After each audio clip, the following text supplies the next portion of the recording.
สบายดีพี่น้องวันนี้พวกเขาก็ได้ออกมาสนามบินวัดไตอยู่เมืองเวียงจันทน์มื้อนี้สิพากันมาเอาหีบเครื่องเพราะว่าตอนเฮามาลงยนต์หีบเพิ่นไปข้างอยู่เมืองเซี่ยงไฮ้ล่ะเขาก็เลยได้มาหาเอามื้อนี้เนาะเพราะว่าไป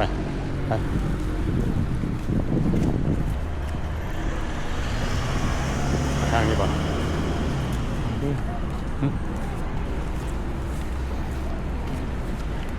ขาเข้าอีกตรงนี้ขาเข้าอันนี้ขาออกขาเข้า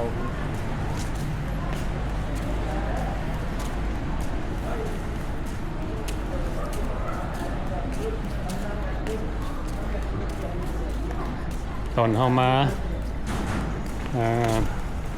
หีบบ่ได้มานำเนาะเพราะว่ามีบางสิ่งบางอย่างอยู่ในหีบหันแบบเพิ่นบ่ได้ผ่านบ่ได้ผ่านแล้วเฮาสิอธิบายให้พี่น้องได้ฟังสำหรับคนที่เดินทางมาผ่านเซี่ยงไฮ้เนาะเพิ่นมีบางสิ่งบางอย่างที่เพิ่นห้ามให้เอาใส่ในหีบใหญ่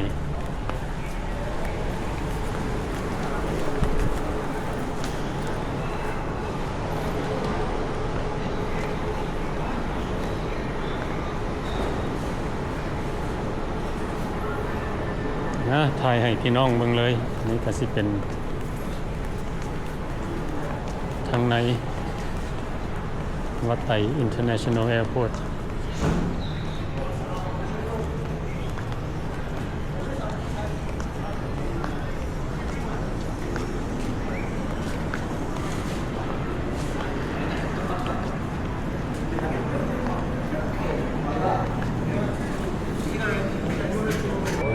ถ่ายให้พี่น้องได้เบิ่งเนาะสำหรับผู้ใดมาฮอด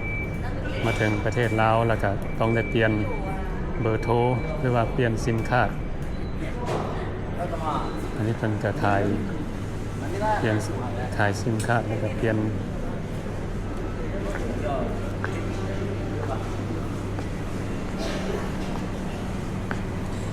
ทางที่เพิ่นก็มีบอนขายอาหาร snacks ฮะโอเคในกระโจงโชง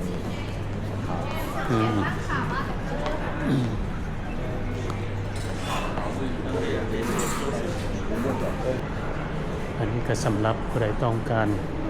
แท็กซี่เช่ารถผู้ใดต้องการแตกเงินเนาะมันก็มีธนาคารโอ้สบายดีเอฟซี แม่นบ่โมเดสโตโอ้สบายดีเบิ่งประจำอยู่แม่นบ่เบิ่งประจำเบิ่งเจ้ามาพี่ก็หลายเทื่อก็มาเบิ่งโอ้เบิ่งตลอดเนี่ยเขาลงมาอยู่ใต้เกือบ2 เดือนที่เมื่อวันนี้มาอยู่2 เดือนพุ่นน่ะเมื่อนี้อยู่แถวละครเพ่งแถวไปนอนไปนบอนขับรถเป็น2 ผัวเมียโอ้ไปครับใส่กันนอนสบายดีอันนี้เราคนบ้านนอกนี่แหละเหมือนคนในเมืองนี่นะดีใจอยู่จ้ะอยู่มาเดสโต้กันใกล้ๆกันนะใกล้กันชั่วโมงไปไปดินโอ้ยเข้าเป็นเบาไปลินจับโอ้ไปแฟชั่นโนบาร์เคลือบได้ของหมูคนแหละแถวนั้นโอ้มาแล้ว2 เดือนเนาะ2 เดือนครึ่งเนี่ยโอ้เจ้าส่วนไหนอยู่ใส่ทางใต้พักอยู่อย่าง4 5 ครึ่งโอ้แม่ท้องนะออกกำลังกายแรงย่างอยู่แถวท้องกันนะโอ้เจ้าซื้อยังก่อนซื้อแพงโมเดสโตเขาหูทีมนะโอ้แพงโมเดสโตเดิมแฟชั่นโนไปเขาโดนนะโอ้พี่น้องแฟชั่นโนกันหลายผมไปโดนแล้วตั้งแต่เอา10 ปี20 ปีแล้วมาแล้วนี่คืออยู่ดนแท้รีไทร์หรือเปล่าเจ้าพี่น้องหลายรีไทร์แล้วรีไทร์หรือเปล่าโอ้60 กว่าเลยดิเบิ่งคือยังหนุ่มยังน้อยอยู่เนาะมาพี่เขาเอิ้นอายเกรงใจอยู่เลยเกรงใจนี่เขาว่าจะเอิ้นอายแล้วเอิ้นผู้ลูกซะเขา เขาก็แลนนี่แถวแคบคลองเขาได้ก็เดียวมึงหนาเขา เออ ที่มีลาเนี่ย มาแล้ว เขาแลนแล้วอยู่บนยางในเขายางในแลนใน อืม ไปทุกมือ เออ แต่ได้ก็เล็กๆน้อยอ้าย หน้าตายัง อ้ายได้ขอ หน้าตายังบ่แก่เด้เออ พวกนี้ 66เนาะโอ้เจ้าวิทัยอันน่ะหาก็วิทัยนี่ติซั่นน่ะ บริไทยกินเก็บไว้ไปกินเงินทำงานก่อน อืม เงินเก็บ อืม เงินแท้แต่มันต้องเป็น67 อืม เพราะว่าก็ยออายุแน่ อืม ถ้าบ่ยออายุก็ฮอดแล้วเว้ย เออ เขาเกิดหาพักก็หน่อยหา10ปลายได้มันบ่ยอเสีย60ปีติล่ะ เออดีละมาเยี่ยมยามบ้านเฮาเนาะเป็นจังไดม่วนอยู่บ่มาบ้านเฮานี่ ก็สบายก็ธรรมดา ธรรมดาเนาะ น้องหลายมายามพี่น้อง อืม กินข้าวกินน้ำเฮานี่จะกันแต่น้อย40กว่าปีได้นี่จังได๋ โอ้ แต่หากคนเที่ยวมาหลายเถื่อได้ เออ ก่อนโควิดเนี่ยประมาณ4-5เดือนเนาะหลังจากโควิดหาก็ขังโควิดเนี่ย โอ้ แต่ข่าวโควิดเป็นก็ฝ่าเมื่อยตาช่วงเป็นประเด็นม้วนเป็นอะไร เออบ่ยากดอกเป็นซิติเซนทั้งสองเนาะ เป็นอยู่แล้ว อืม กระมวลดิ ม่วน ไป เนาะ เห็นหน้าพี่หน้าน้องหน้าลูกหน้าร้านก็กินข้าวซุ่มแซวกันไปเดินทันเดินเหนีย มา2 เดือนบ่แม่นขึ้นฮอดบ้านบ่ บ่เลยแต่ยังให้อยู่ได้เลย โอ้ นี่นะ โอ้ยเก็บเครื่องเก็บของก็มาอยู่พี่เลยแล้วเว้ย อยู่บ่ได้ลูกเขาเต็มอยู่คนเดียว โอ้โห ลูกนัดอยู่คนเบิด เขาใหญ่เป็นตนเป็นโตเบิดเลย เป็น พี่ เบิดแล้วผมว่าเมื่อก็อยู่2คนกับเมีย อืม เขาก็โคน้ำย้อนควมาบางเทื่อก็2ทิศเขาไปหาเทื่อนึงทิศละเทื่อก็2-3ทิศไปหาเทื่อนึงนั่น โอ้จักโมงขึ้นยนต์นี่น่ะ บ่ายโมงไป บ่ายโมงปลายโอ้สายการบินนี่ยัง สายการบินเขาบอกเลยใช้ได้อะไร ใช้ในไลน์ ไปล โอ้ งลำดากรุงเทพแล้วก็ต่อ ไป ยุ่งใหญ่ ไทเป้เนาะ อยู่ไทเปเนี่ย ไทเป้แล้วไป ไปเลย LA คนละเนาะ ไปบอกแล้วไปแซนแฟน แซนเฟน ไม่ต้องอินเตอร์เอลเอมันไกลเว้ยต้องแซนแฟนแซน แมน ฟาน แซนเฟนจากโมเดสโตกับประมาณสมงปลายเนาะ ประมาณนั้นเนี่ย อืม ว่าลูกเคยเขาเห็นเดียกอยู่แถวนั้นนะ อืม มาหับแถวเดินยุ่นแถวนั้นนะ ดี เพราะเขาเป็นพวกสร้างไฟสร้างอย่างนั้น โอ้ ก็อยู่ลูกเต่าก็ได้แต่เขาอ่ะ อืม รถอยู่สิเลมาทีหนึ่งนะอยากอยู่ดนแน่นะ มาพี่กับผมมีอย่างไรมีแต่หาสองคนเนี่ยขับรถไปสิอยากซื้อกินไปนอนอยู่ปักเซ่แน่เพิ่นยังบ่อยากขึ้นมาจากปักเซ่เลย โอ้ อยู่แถวเข้มคลองนะ เออ ไปนอนแล้วก็ไปกินผู้ยาง ดี ไปหอนอัดตะปื้อนะไปนอนอัดปื้อขึ้นหนึ่งอีกสองคนเมียแล้วไปขับรถไป โถขับรถไปเอง คอยมาส่วนแล้วก็ขับรถเองเลย โอ้ ใจเอง โอ้เก่งเว้ย เอ้าคอยไป เออ คอยคนขับรถตู้รถนี่คนต้องไปเสียใจเลย แม่นเขาขับเองเขาฮู้เด้ ไปเขาคอยไปคอยยังไปไปยังไปก็ควบมือเข้าไป เขาหิวนอนเขาก็จอดพัก เนี่ยก็ขึ้นของขับรถพักกลางเวท อืม ขึ้นอันตรายเลย ไปแบบที่สบายคำใส่เฮานอนหั่น เราคนมาเมื่อเล่าเขาเอาใจเองคนกับพวกกับเมียไปว่าเขาบอกขึ้นว่าเขาจะมานั่งถามหมูเจ้าจำได้หมูจะมาขับเขาไปนะเขาขึ้นไปเฮ้ยไปรถ แต่ว่าเจ้าเศร้ารถบ่หรือว่าจังได๋ เขารถนอก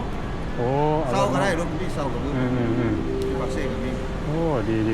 บักเซ่น่ะมีแต่75ดอน12มันนั่ง เออ เขาหายเอาไปขึ้นคุณไอ้ที่คอยว่าคอยเศร้าขึ้นมาผิดนะมารอดินเทลนี่จะเห็นหนึ่งก่อนจะมาส่งรถมุ้ยบนส่งดี โอ้ มันจะกลับขึ้นไปคนอีกนะเดี๋ยว เขามาแบบบ่น่ะ บ่ได้ขึ้นหยังมีแต่ขึ้นว่าอยากกินหยังอยากไปเที่ยวไสเท่านั้นน่ะส่วนพี่ส่วนน้องไปหากิน แม่น อยากกินข้าวกินน้ำอยากกินหยังเฮ้ยมื้ออื่นกินหยังมื้ออื่นจะไปไสน่ะเท่านั้นน่ะ แม่นไปใส่มาใส่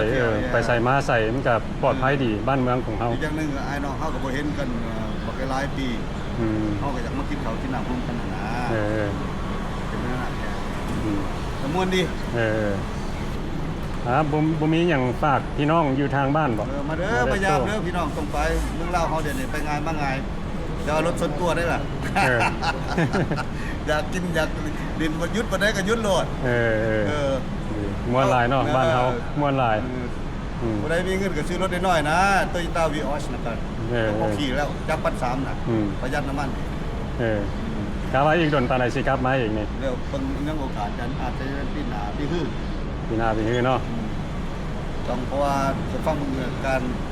งานของตาท่วงผู้เป็น แม่น ยังเกรงใจอยู่ได้บ่ได้วัดเขียวนั่นยังอันตรายได้วันนี้เขาก็ดีใจเนาะได้มาเจอ FC เห็นอยู่เบิ่งประจำจ้ะได้มาเจอหน้าแพทย์จักเทื่อมื้อนี้ค่อยก็มาเอาฮีบเพราะว่าฮีบข้างอยู่เซี่ยงไฮ้เด้อเซี่ยงไฮ้เพราะว่า2เดือนเซี่ยงไฮ้คุณมิงว่าปักกิ่งบ่จะไปถ้าบ้านสุริของมาไทเปเมื่อไทเปอาชีพบอลไหนคนบ่เคยเห็นคนจะไปนิสัยคนเป็นนั่นน่ะบอลไหนคนในร้ายบอลไหนเขาวันพัฒนาไปไปใส่คนในร้านแต่ว่าภาษาสะเมากับปูป้าปูโอเคกับพ่อไปไหนโอเคบ่ถึงว่าเก่งหรอกนะคำว่าเฮาฮู้จักทางไปโอเคดีใจที่ได้มาฮู้จักเด้อดีใจกันเนี่ยประจำเบิ่งอยู่อาจจะได้เจอกันอยู่แคลิฟอร์เนียพุ่นล่ะโอเคเด้อเดินทางมีแต่ความปลอดภัยเด้อโอเคสวัสดีให้ยินดีแฮงขอบใจเที่ยวกันเที่ยวไอ้มวนโอเคขอบใจยอดวิวยอดแววหลายขอบใจหลายๆซะถึงขอบใจโอเคโชคดีเด้อโอเคอยู่ดีมีแฮงโอเคอยู่ดีมีแฮง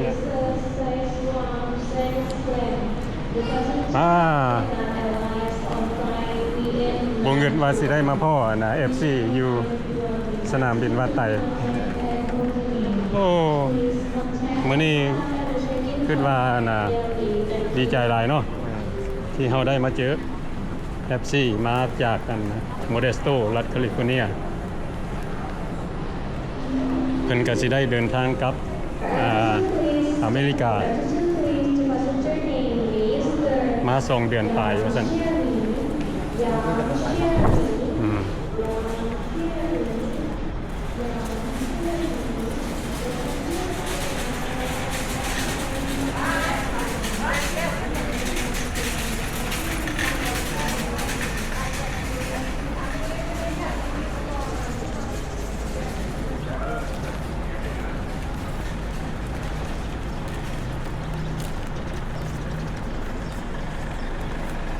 นี่เด้อพี่น้องสนามบินวัดไต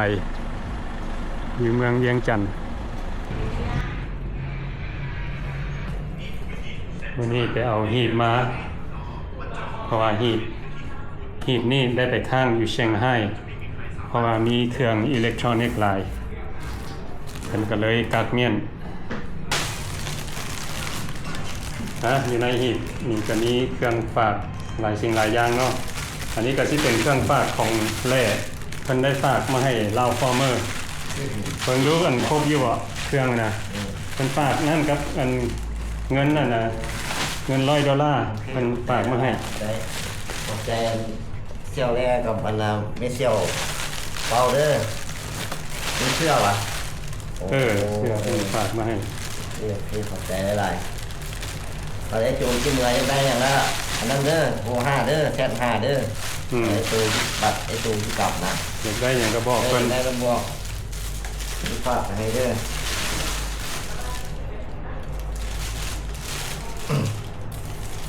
ได้หับแล้วเพิ่นได้หับแล้วเขาก็ถ่ายวิดีโอเป็นหลักฐานจังหน่อยสิว่าห้วยคนบ้านนอกเอาไปกินติเนี่ยเงิน$100น่ะโอ้ยตายเลยเนาะ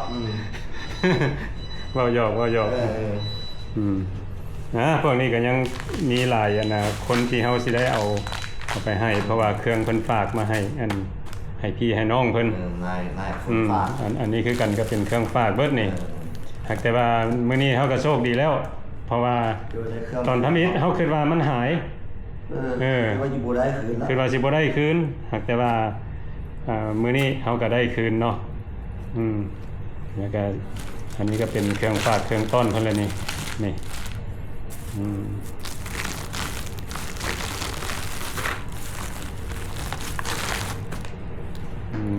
บัดนี้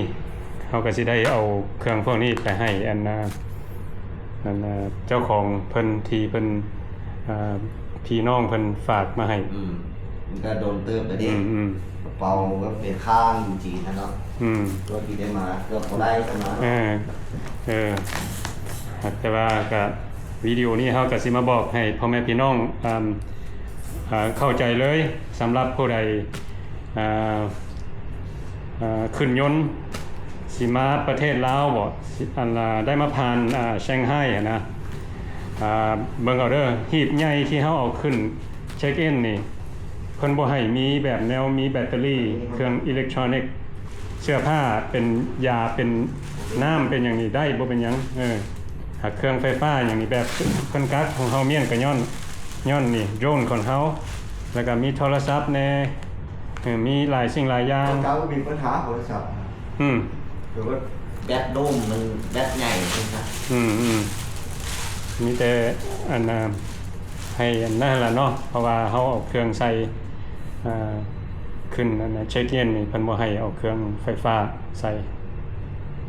โอเคบัดนี้เฮาก็สิได้จบคลิปนี้ไว้เท่านี้เนาะลาวฟอร์เมอร์บ่มีหยังมันฝากบ่มีหยังเว้าบ่ มันมีเมาแล้ว มีเว้าเนาะมีแต่ขอบ ขอบใจแหละ ขอบใจหลาย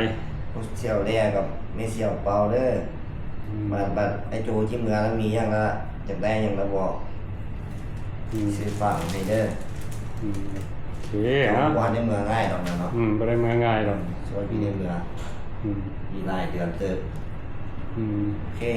โอเคขอบใจหลายขอบใจหลายเบิดทุกคน ได้ ที่ ทำ ทำ มา มา แล้วนี่นะ โทรศัพท์ก็ได้แล้วของไอ้โจนี่ โอเคขอบใจ โอเคอ่ะ